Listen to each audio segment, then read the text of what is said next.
des coopératives agricoles sur les 557 communes du Sénégal. C'est pas nouveau, hein? Non, attends. Regarde, les gens vont me dire que Mamadou Diop avait proposé des coopératives agricoles. Oui. Mais on a un concept qui est totalement nouveau. Et comme vous le savez, je suis banquier de profession.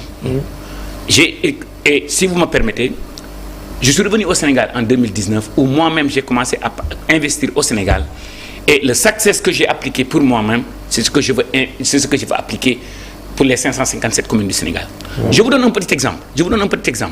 Vous venez dans une commune, vous prenez 200 hectares, vous faites 4 forages, vous faites 4 pivots de 30 hectares, vous installez la population locale. Oui. Durant l'hivernage, ils cultivent. Quand il y a un problème d'eau, les pivots démarrent.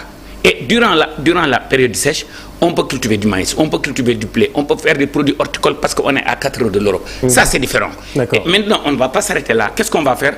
Ces spéculations, on va les utiliser pour fournir les agropoles.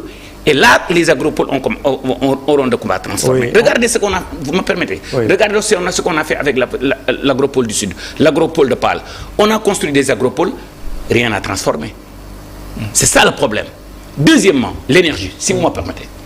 Aujourd'hui, notre pays, regardez le taux d'ensoleillement du pays. On a la chance qu'aujourd'hui, nous produisons du pétrole, nous produisons du gaz. Aujourd'hui, on peut aller faire, là où je partage l'avis avec M. Mbodj, avec professeur Mbodj. Aujourd'hui, on peut aller faire des partenariats avec l'Allemagne, Siemens, amener des combined cycles de 1000 mégas, 2000 mégas. Nous produisons notre gaz, on fait gaz to power, on l'injecte dans le West African Power Pool et on sert nos voisins. Maintenant, au lieu d'exporter du gaz, on exporte de la valeur ajoutée qui est le power. Deuxièmement, regardez ce que OCP a fait au Maroc. Ils ont des phosphates. Au début, ils exportaient du phosphate. L'office chérifien des phosphates. Aujourd'hui, qu'est-ce qu'ils font? Ils font de l'engrais. On a deux choses maintenant. Avec le gaz, on a le N, avec les phosphates. Pipe, hein, déjà. Oui.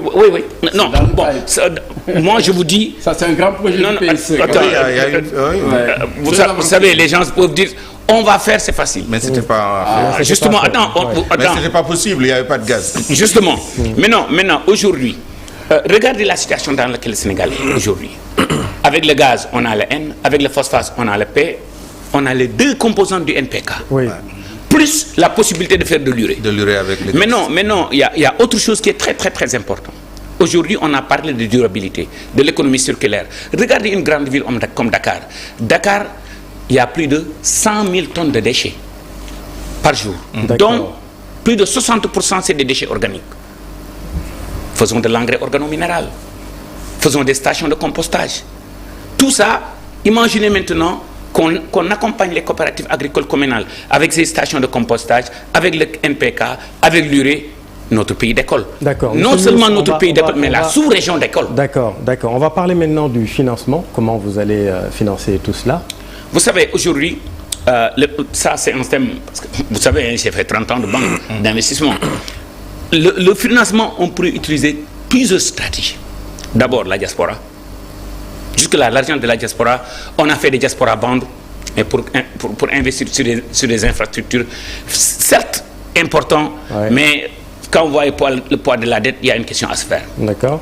Deuxièmement, on peut faire de la diplomatie économique. Aujourd'hui, on peut facilement dire un pays comme l'Allemagne, un pays comme la Russie, venez nous construire des centrales. Sur 18 496,83 milliards, 62% exécutés par le budget public, donc 23% partenariat public-privé, mais en favorisant le secteur privé national. Maintenant, si vous me permettez, aujourd'hui, quand je vois les opportunités, les secteurs à fort potentiel.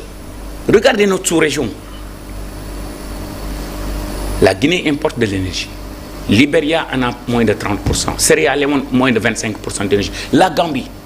Donc vous voyez déjà seulement le Sénégal qui se dit, j'ai du gaz, allons trouver des partenaires locaux, des partenaires étrangers pour faire des PPP, pour